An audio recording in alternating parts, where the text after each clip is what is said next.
Quando que eu descobri, né, essa parada? Quando que eu tive esse insight? Quando eu cheguei aí no que eu considero a minha segunda quebra, né? Ou seja, cheguei num segundo negócio que depois de ter tentado muito e não ter diferencial, né? Eu já comentei sobre isso em outro vídeo. Não ter encontrado um diferencial competitivo e etc. Acabei numa briga por preço e tudo mais. Eu resolvi parar com o negócio porque estava desgastante demais. Eu vi que não ia me levar a lugar nenhum. Então, literalmente, depois de alguns anos me dedicando a ele, falei: não vou mais seguir com isso adiante. E naquele momento, falando mais ou menos de uns 12, 13 anos atrás, mais ou menos isso, um pouquinho mais, 13, 14 anos, eu comecei a estudar muito sobre o movimento da nova economia, o movimento das startups, né? O Vale do Silício começou a ficar muito na vitrine, né? Começou a chamar muita atenção por conta das startups e das empresas que dali saíam e etc. E eu comecei a me interessar sobre isso, comecei a pesquisar e ler bastante sobre negócios, sobre o modelo de negócio de uma startup, né? Muito mais dinâmico, um negócio que você coloca, você testa, você faz ali o MVP, vê se a coisa acontece, já ajusta ela no mercado, para depois pensar em realmente a consolidar esse negócio, fazer com que isso se transforme num negócio. E muitas delas aí, as chamadas unicórnios, já nascem exatamente com um potencial gigantesco, né? Muito expressivo financeiramente falando. Depois isso acabou virando uma onda, esse negócio cresceu muito, também tem muita gente que tenta e não consegue, enfim, como tudo, né? No começo a coisa começa numa velocidade pequena, depois ela vai tomando muita velocidade, mas o que eu quero, na verdade, usar como referência é justamente o conceito da startup. Então eu comecei a entender através dali que eu precisava gerar um diferencial competitivo, que tinha que ter algum tipo de impacto olhando para frente, eu tinha que buscar um negócio que realmente fizesse sentido para os próximos bons anos aí, para que ele pudesse se sustentar e etc. Só que eu também, depois de praticamente 20 anos empreendendo, ficaria difícil simplesmente começar algo totalmente novo e jogar fora aquela experiência, pelo menos dos erros que eu já tinha tido fora. Então eu uni o útil ao necessário. Eu peguei aquilo que eu tinha aprendido, aprendi muito com os erros, quebrando a cara, dói bastante, não recomendo, mas é fato que o fracasso nos ensina bastante.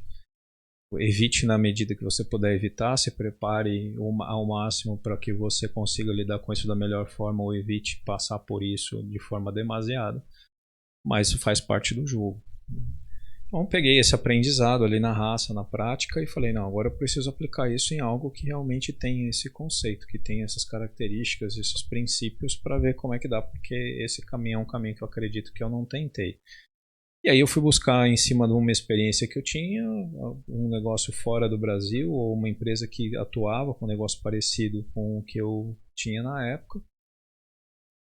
E foi um caminho que deu muito certo, porque eu encontrei experiência num país desenvolvido que estava muito mais avançado naquilo que eu fazia, e comecei a encontrar alguns diferenciais competitivos ali. Só que aí o desafio era como é que importar esse conceito de negócio para um país como o Brasil que ainda não tem, e como trazer isso encaixotado, né?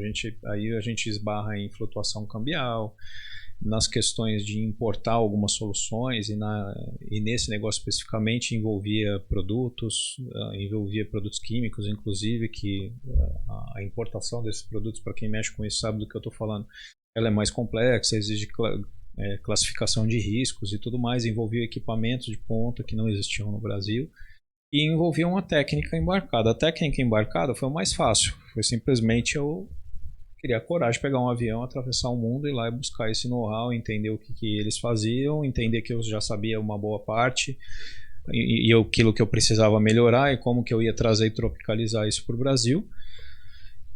Então essa foi a parte mais, se não mais fácil, a mais simples, né? Porque tudo isso exigiu algum investimento na época, e eu falava inglês assim muito superficialmente, mas assim, meti as caras, o espírito empreendedor falou mais alto e eu fui para cima. Uma hora eu vou contar mais detalhes dessa história aqui durante os conteúdos para você.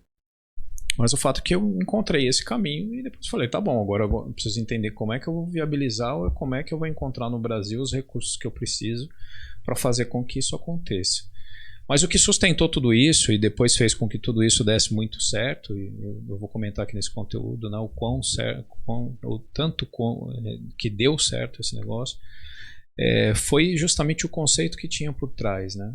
Porque existia um conceito de sustentabilidade nesse negócio, existia um conceito de inovação, existiam premissas, né, que eu venho tocando a respeito nesses conteúdos que eu venho trazendo aqui, que eram inerentes desse negócio. Então isso me chamou muita atenção. E o meu maior desafio era o seguinte: não existe. Então isso é bacana. Agora, como é que eu faço isso existir no Brasil? Então esse foi o maior desafio. E aí isso exige com que você tenha um empenho muito maior num primeiro momento sem ver resultado, ou seja, você criar uma fundação muito melhor estruturada, criar a sua base ali muito bem feita, para a hora que você começar subir essa edificação, quando você começa a construir esse negócio, ele está muito bem alicerçado, né? Só que é difícil no sentido de que isso não traz um resultado imediato. E quando isso não traz um resultado imediato, a grande maioria que já necessita de resultado imediato para fazer com que esse negócio sustente, né, o famoso vender almoço para comprar janta, você acaba não tendo tempo de investir nisso. Por isso que pouquíssima gente vai atrás ainda disso, por isso que isso ainda é muito novo, né? Se você embarcar por esse caminho, você vai perceber que pouquíssima gente ainda explora, porque principalmente aqui no Brasil, quem se mete a empreender, ou às vezes quem empreende é porque tem uma necessidade muito grande de ter resultados ali, e o que tem à disposição é empreender, falar, eu vou criar um negócio, eu vou para cima porque eu literalmente preciso sobreviver.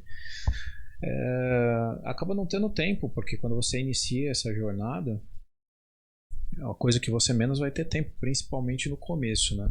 Então, pensar dessa forma e encontrar esse caminho foi extremamente importante, porque isso mudou meu jogo, né? Mudou minha vida da água para o vinho, literalmente, né?